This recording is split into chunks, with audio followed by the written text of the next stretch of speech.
Olá, amigos. Estou aqui com a ministra Tereza Cristina. Ela vai fazer uma explanação, juntamente com a sua assessora aqui, da agricultura e pecuária sustentável. Muita coisa, você vai tomar conhecimento aí que a grande imprensa não divulga, né, por vários motivos. E é importante você saber que a verdade que liberta a gente. Está todo mundo, muita gente reclamando preço de alguns produtos do campo, né? E ela vai fazer uma explanação sobre isso aí. Tereza, alguma coisa? Presidente, nós estamos aqui trazendo o que é a agricultura e a pecuária brasileira, que é a agropecuária mais sustentável do mundo, trazendo números reais e mostrando para o senhor os vários sistemas produtivos que tem o Brasil. Doutora Mariana, que é da minha equipe, doutora, especialista no assunto, trazendo aqui uma série de informações que o senhor vai compartilhar agora com as pessoas que o assistem ali. A gente pensa que faz bastante alto, tá? Mais alto possível. É importante o pessoal do campo, mas muito mais importante para quem usa paletó e gravata, que às vezes não tem conhecimento de como funciona a agricultura e a pecuária no Brasil. Eu costumo dizer, né? Quando você está, por exemplo, fabricando esse aqui e o preço sobe, o que acontece? Os teus vizinhos, ou compra de outro, ou os teus vizinhos produzir isso aqui também. É um desafio que a gente faz, né, pessoal? Vamos para o campo produzir, plantar, criar gado, tá certo? Enfrentar as intempéries, ver os problemas todos que nós temos, porque nós temos que entender como funciona, qual o sacrifício dessas pessoas. Por lado de cá, nós podemos adotar boas políticas que interessam a todos nós. Por exemplo, vamos falar aqui, estamos numa entre-safra, é isso mesmo? Isso. É natural, nessa época do ano, a carne subir por volta de 10%. Subir um pouco mais, tendo em vista as exportações. Ela vai explicar isso aqui, mostrar o que o pecuarista está fazendo, de modo que ao produzir mais, aumentar a produtividade, realmente... Mas que o abastecimento do Brasil é sólido, presidente. Não existe nenhum problema de abastecimento. Nós temos proteína animal à vontade para a nossa população. Estamos vivendo um momento de transição de preço. Vamos lá. Cid, senta aí, Cid. Acompanha aqui agora. Mariana, com a palavra aí. Vamos lá. É melhor aqui, Cid? É melhor aqui? Vamos lá. Bom, presidente, o objetivo dessa apresentação é para a gente falar como o agronegócio brasileiro já é o mais sustentável do mundo. Historicamente, a evolução da produtividade agropecuária brasileira é uma das melhores. De 76 até agora, a gente pode ver com esse gráfico que a área plantada no Brasil aumentou muito pouco, 33%. Olha como a nossa produção aumentou nos últimos 40 anos, ela aumentou 400%. Presidente, esse efeito do ganho de produtividade poupou 150 milhões de hectares, né? Hoje, considerando agricultura e pecuária, a gente está com um pouco mais de 250 milhões de hectares. Isso mostra esse que a gente chama de efeito poupa-terra. A produção de alimentos no Brasil ela é feita por produtividade. Isso já está sendo reconhecido, foi a capa do estado de São Paulo ontem. Quando a gente fala da Amazônia específica, que o Brasil tem sido muito criticado, ela é 50% da área brasileira. Mas a gente tem que falar que o agro e a Amazônia, a produção no bioma é muito pequena. O açúcar é 0,5%, apenas 2% do algodão e da laranja é feita no bioma amazônio, café 3,5%. Dá uma paradinha aí, só para deixar bem claro. Hoje é segunda-feira, são 11h30 da manhã. Só isso o percentual do bioma amazônia é usado para agricultura? Só isso? Só isso. E por que essa bronca toda de fora contra a região amazônica? Outros interesses estão em jogo, com toda certeza. Sem dúvida. Bora continuar. E o milho e a soja, que a gente poderia falar que eles estão quase em 8% e 10%, a gente tem que reforçar que ele é concentrado no estado de Mato Grosso, que é um estado que metade é Amazônia, metade é Cerrado. A cadeia mais relevante seria a bovinocultura de corte, que 30% do rebanho está concentrado em Mato Grosso, Pará e Rondônia. Eu comentei com o senhor, presidente, eu sou pecuarista no norte de Mato Grosso e a pecuária lá está fazendo um trabalho de muita sustentabilidade. Aqui é uma reflexão, se vale a pena a gente incentivar a abertura de novas áreas para a produção de carne bovina. Essas são fotos que eu tirei. Tem algumas regiões que não tem nem estrada. E o seu governo, presidente, eu trago esse abraço aos produtores daquela região, tem feito um trabalho fundamental na melhora de estrada. Deixa eu aproveitar aqui. BR-63. BR-63. Está previsto, juntamente com o ministro Tarcísio, da infraestrutura, nós visitarmos a área, né? E inaugurar, agora em janeiro. Dá para ter um churrasquinho de graça para a gente ir lá? Então, vamos lá então. Pessoal do 63 aí, Mato Grosso, churrasquinho aí em janeiro, hein? Valeu. Presidente, aqui a gente tem que lembrar, inclusive para os jornalistas que estão tanto criticando a Amazônia, que 90% dos produtores no bioma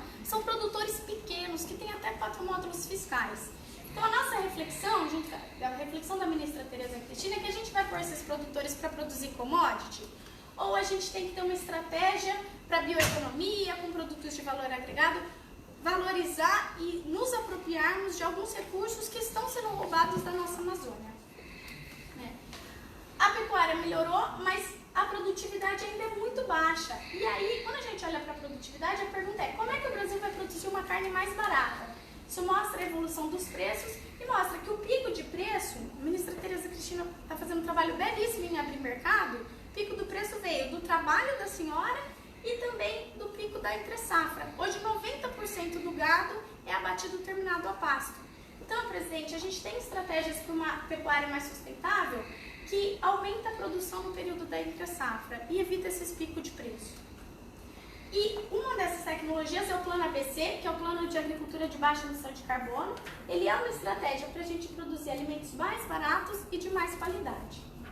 O Plano ABC, novamente, a mídia isso não reporta, é o maior plano do mundo de agricultura de baixa emissão de carbono.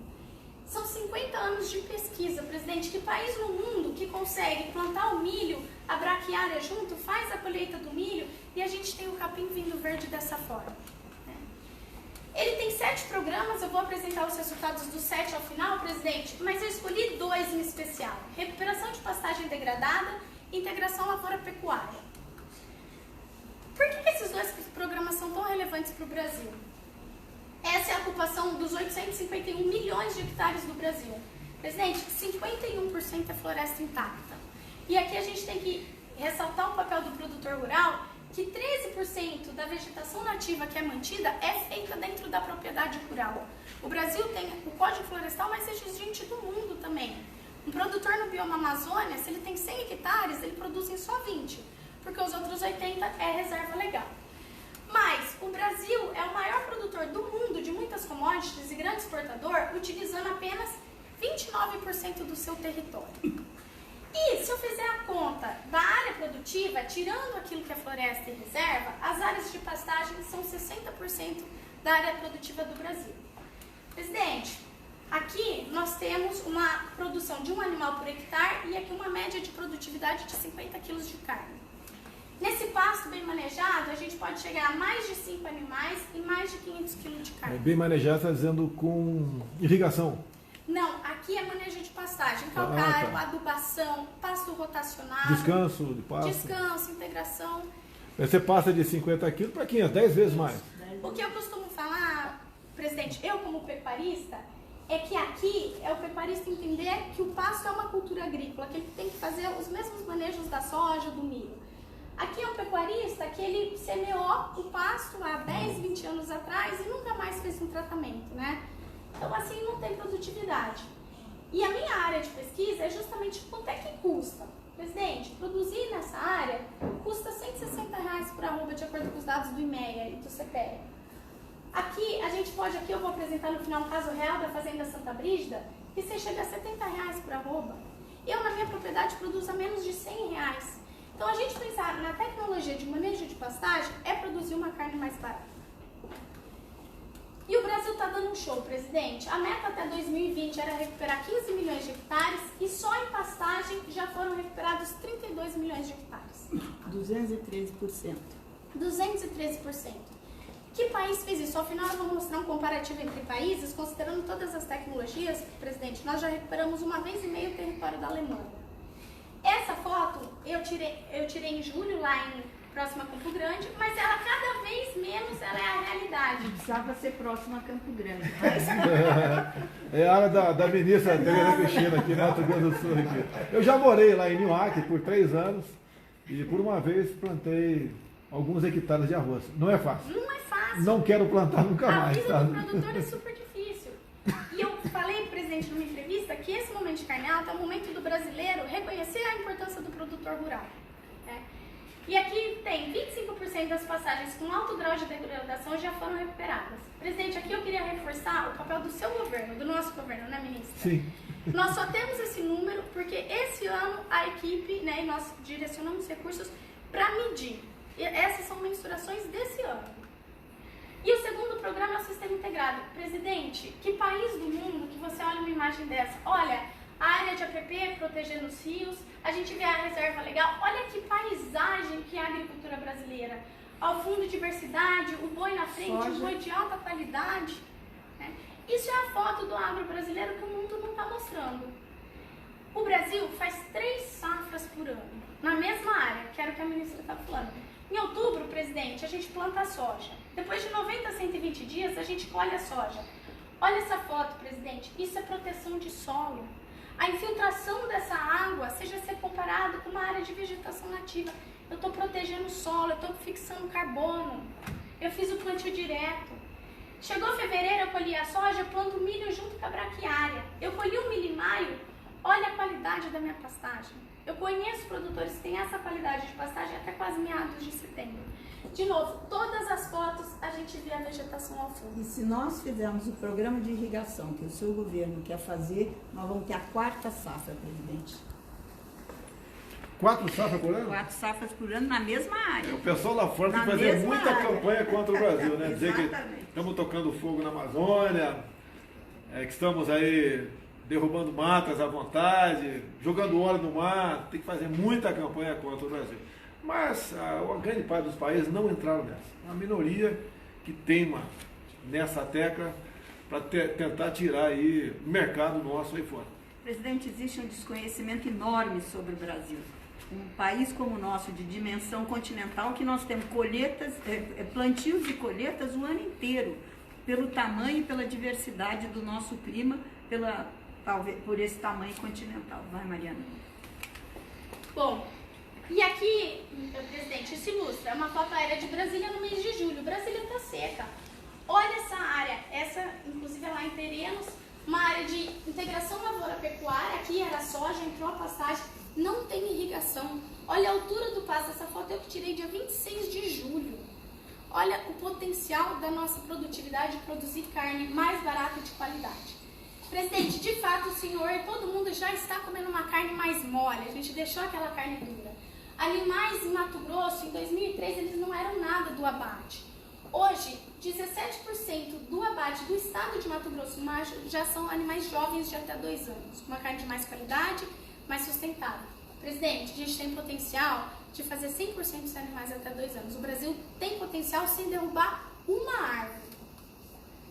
E o governo tem um papel fundamental que, na linha de crédito, já foram 17 bilhões de reais destinados a esse plano, mas eu queria aqui trazer o protagonismo do produtor rural brasileiro. Para ter recuperado todas aquelas áreas, o produtor rural investiu pelo menos 4 vezes mais que isso de capital do próprio bolso, o que mostra que a tecnologia dá certo.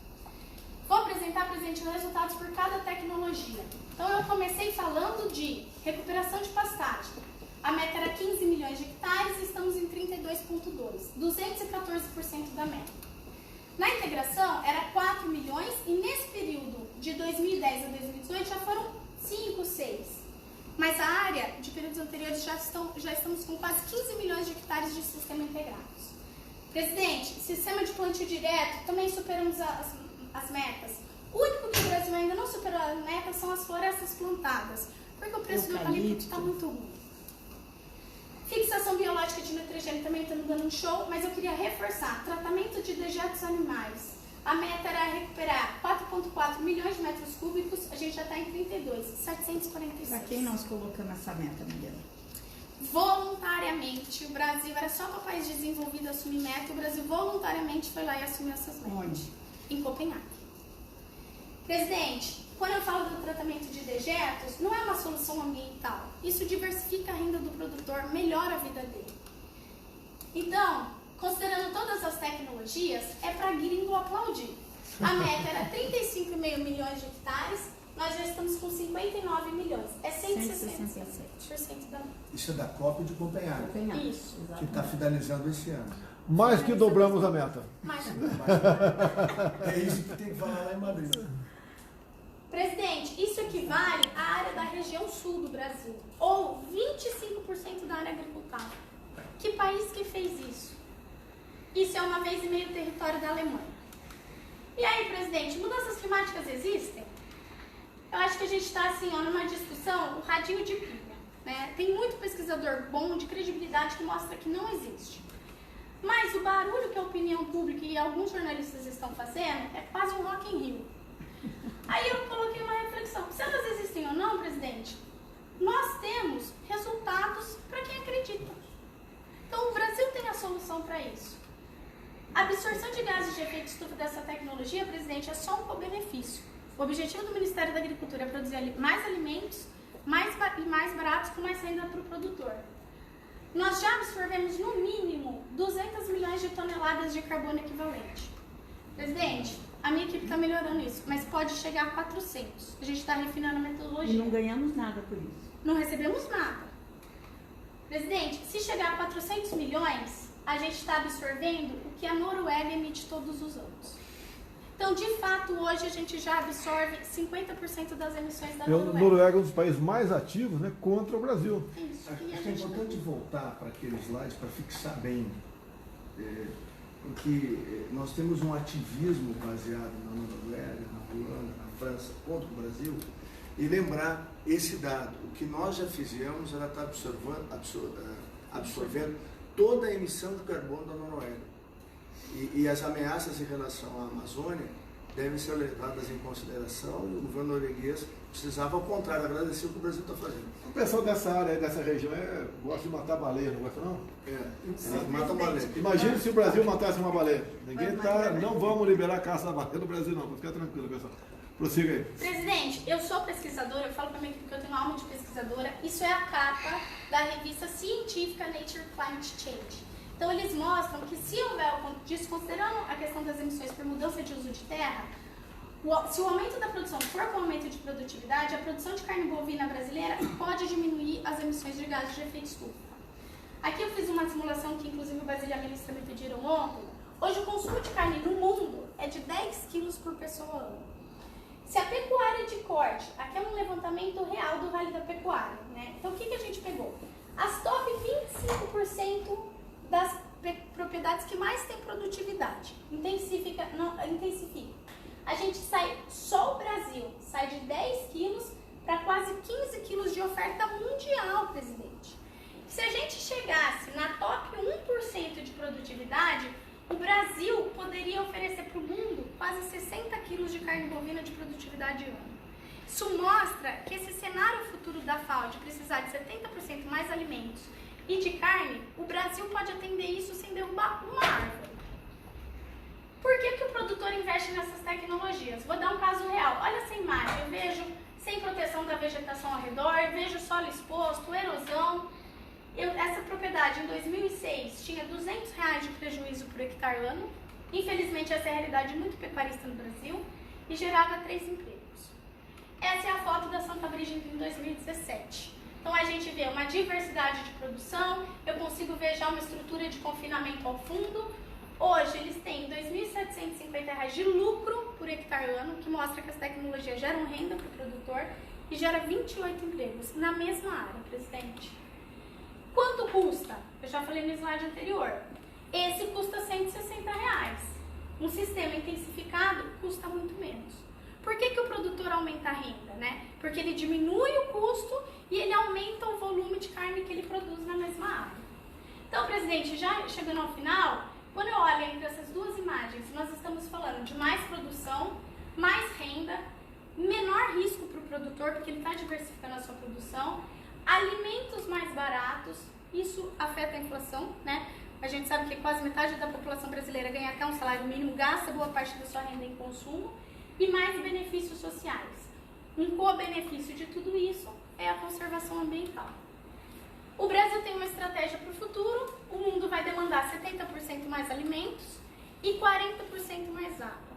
Presidente, uma agricultura bem manejada, como no caso da integração lavoura-pecuária, a infiltração de água no solo se compara de uma mata nativa. Como os ingleses gostam, a nossa agricultura é Nature-Based Solutions. As soluções são baseadas na natureza. A gente está produzindo alimentos imitando a natureza. Então, por fim, o agro brasileiro não precisa desmatar para aumentar sua produção, isso tem que ser reforçado para o mundo. Aumentar a produção via aumento de produtividade, produz alimentos de mais qualidade e com menor preço, gera mais renda para o produtor. E o Brasil é a maior potência agroambiental do mundo. E eu encerro a minha fala abrindo para a ministra que eu escolhi essa imagem porque tudo que eu falei do nosso potencial, a gente nem falou de irrigação, né, ministra? Hoje o Brasil, presidente, ele irriga 7 milhões de hectares. Essa é a área irrigada apenas de Nebraska e Califórnia. A Índia irriga 70 milhões, 10 vezes mais. Então, o objetivo era falar um pouco disso. Eu vou abrir para a ministra. Mas quanto tempo aproximadamente vão ter para falar comigo aqui?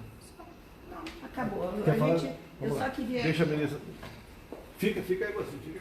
Não, eu tinha só para dizer o seguinte, na Amazônia nós temos pequenos produtores, né? E nós temos 600 mil produtores, pequenos agricultores, que nós precisamos colocar, presidente, no mesmo patamar dessa agricultura produtiva que nós temos já em parte do Brasil. Então esse é o seu desafio. Então nós amanhã vamos lançar uma medida provisória de regularização fundiária. Para quê? Para montar a base para esse desenvolvimento. Sem isso, nós não conseguiríamos chegar nem na Amazônia, nem no Centro-Oeste, nem no Nordeste, nessa tecnologia e nessa agricultura sustentável que nós acabamos de demonstrar. Olha só, quando eu vim candidato a presidente, eu sabia dos problemas do Brasil. Não existe área que não tenha problema. Agora, isso foi acumulando ao longo do tempo. Só para falar de uma coisa, devemos 4 trilhões, temos 4 trilhões de dívida interna. Gastamos aproximadamente 400 bilhões por ano de juros e amortização de dívida. Dá mais de 1 bilhão por dia. Se nós não abrirmos o mercado, essa dívida vai aumentar e até quebrar o Brasil. A questão da Previdência, por exemplo. Eu gostaria que não fosse feito. Eu costumo dizer que a reforma da Previdência é uma quimioterapia. Foi uma reforma realmente profunda. Agora, é melhor ganhar menos, né, do que não ganhar nada. Se deixasse no Brasil da forma como estava sendo conduzido na questão econômica. Agora, a economia do Brasil, em grande parte, vem de onde? Da agropecuária. O agronegócio, né, que é tão mal falado, né, por gente que não entende como funciona essa questão aí. O Brasil é um país com pouca tecnologia. No pecuário até que tem bastante, né? Mas como regra, tem pouca tecnologia. E a velha máxima, né? O país que não tem tecnologia está condenado a ser escravo daqueles que detêm. Então, estou aqui com o Marcos Ponce, inclusive, está aqui o nosso assessor. Vem cá, Marcos. O nosso ministro aí da Ciência e Tecnologia. Você lembra o nome dos ministros da Ciência e Tecnologia do passado? Vocês se lembram? Eu acho que ninguém lembra, né? Uma área importantíssima. Vocês se lembram o nome dos ministros da Agricultura no passado também? Tá certo? Pouca gente se lembra. Hoje os ministros nossos têm autonomia para escolher os seus assessores para fazer a política andar. Eu sou técnico no time de futebol. Quem joga bola, com todo respeito, aqui, é a Tereza e o Marcos Pontes. Eu não jogo bola, não. Ela aqui é a massagista, não sei. Que ela é a psicóloga do time. Né? O time tem que funcionar. Agora, eu peço a vocês, né? Eu estou levando pancada sobre o preço da carne. Estamos no entre safra, vai diminuir esse preço, o pessoal está investindo cada vez mais, mas não é fácil você ser agricultor também. É só que sempre critica, né, o homem do campo, né, desmatamento. Está comprovado aqui que praticamente não precisa da Amazônia para isso daí. Tem foco de incêndio? Tem. Agora a média levantada agora, Marcos, está abaixo da média dos últimos anos. Tá? Inclusive tem uma ex-ministra da Agricultura, né? Não preciso falar o nome dela, Agricultura não, Meio Ambiente, que me criticou esses dias. O pessoal sabe quem é porque foi a única. Mas na época dela, que o Lula era presidente, foi a pico de incêndio e queimada, né? Ninguém falava nada. Mas tudo bem, vamos tocar o barco. Alguém quer falar uma coisa aí? Presidente, na próxima semana, queria pedir para a doutora Mariana para trazer uma apresentação sobre os efeitos da agricultura irrigada na produção brasileira, porque isso, junto com o ministro Canuto, e como nós fizemos lá a transposição do São Francisco, isso vai ter um impacto impressionante no novo Nordeste, que junto com o novo Brasil a gente está construindo. A verdade para nos libertar, né? Alguns falam em mídias sociais que tem que ter um tabelamento. Na Venezuela está tudo tabelado, vai lá comprar carne. Tá? Presidente, é temporário, o senhor pode garantir à população que nós temos o maior rebanho comercial do mundo. Isso foi um período de uma seca, né, a entre-safra do boi, mas a arroba já baixou para o produtor, agora precisa baixar na gôndola. Questão de combustível também, o pessoal tem falado muito. Pedir ao ministro das Minas e Energia, o preço, por exemplo, pegar um estado, o Rio de Janeiro, meu estado, pega o preço da gasolina lá na refinaria, tá certo? E na bomba final. E no meio do caminho, quem está ganhando dinheiro? tem lobbies, tem cartéis que não são fáceis. Muitas decisões passam ali pelas agências. O pessoal estava criticando a possível tabelamento, possível taxação do sol, da energia solar, né, com placas fotovoltaicas. Isso passa pela ANEEL, Agência Nacional de Energia Elétrica. Elas têm autonomia, e ponto final. A questão agora da Anvisa, foi discutida semana passada, a questão do canabidiol. Né? A Anvisa quase liberou o plantio de maconha. Alguns podem até falar, mas tem que liberar para fim medicinal. É a porta aberta. Tomou-se a melhor medida. Foi 3-1, né? Um dos integrantes não votou, mas podia ser 3-1 do outro lado. Nós não temos autonomia sobre as agências. Então é um governo que não tem a força que o povo pensa que eu tenho. Então essas participações, essa demonstração aqui agora, vai mostrando para você de verdade qual o potencial do Brasil, onde estão os problemas e onde estamos trabalhando para se antecipar a problemas, né? Para a solução na ponta. Eu também quero um churrasco, o pessoal vai falar, pô, o cara é presidente, tem mordomia. Eu não pago nada da minha, é verdade. O cartão corporativo meu, custo zero até o momento. Posso gastar 24 mil. Gastar não, eu posso sacar até 24 mil por mês e não dá satisfação de nada, é isso mesmo? Senhor. Uso zero. Agora, o resto do cartão corporativo é alimentação para mais de 100 pessoas que tomam conta do Torto, do Alvorada, Jaburu, né? É alimentação para esse pessoal. As viagens internacionais pagas com cartão corporativo também, o combustível e outras despesas. Não tem nada para mim, não estou comendo lagosta todo dia não, o pessoal gosta de falar muita besteira, né? E estou fazendo a minha parte. Agora, nós temos que nos libertar. Essa dívida interna monstruosa tem que sinalizar que ela está em declínio. Conversando com o Roberto Campos, presidente do Banco Central. Os juros está 5%. Vamos supor que seja mantido a semana que vem a taxa Selic 5%. Isso aí vai proporcionar de economia o ano que vem 97 bilhões de reais. Em vez de 400 bilhões, vão gastar 300 bilhões. Se cair mais 0,5%, que pode ser que caia agora para essa reunião do Copom, nós vamos gastar menos com isso. E se nós tivermos uma taxa Selic muito próxima da inflação, basicamente está equacionada a questão da dívida interna nossa, básica. Um pouco equacionada para evitar que os economistas vendessem um cacete de mim, né? Que era uma palavrinha minha errada aqui para me criticar. Em vez de ajudar, quando tinha uma ministra que era uma presidente que era formada em economia, fundou o Brasil, ninguém falava nada.